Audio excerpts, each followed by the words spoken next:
tayo ng General Dollar Store. Tingin tayo ng itlog.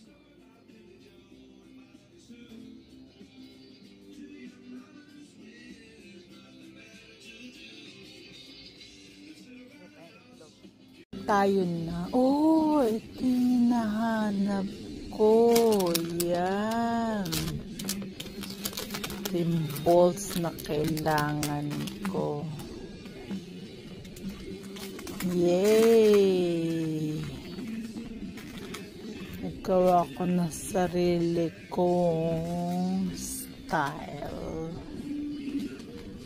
Nagawa tayo ng sarili kong style.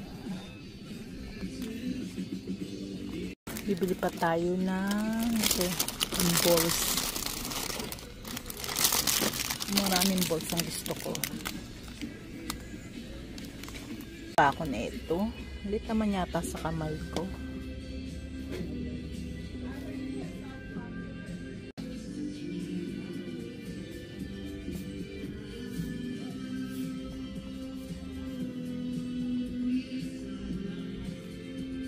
Bagay sa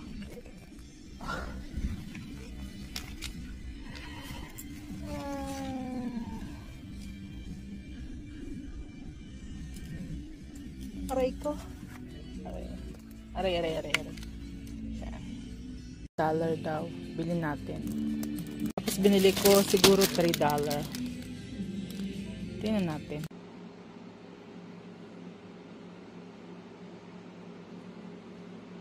Tapos punta naman tayo ng Family Dollar Store. Tingnan ulit tayo ng yung kanilang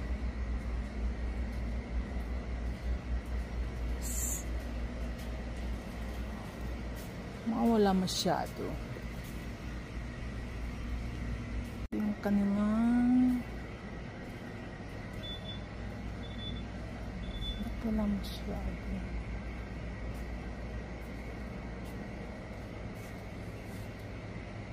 Stop natin is Safeway. Bili tayo ng itlog. Kano ba itlog nito?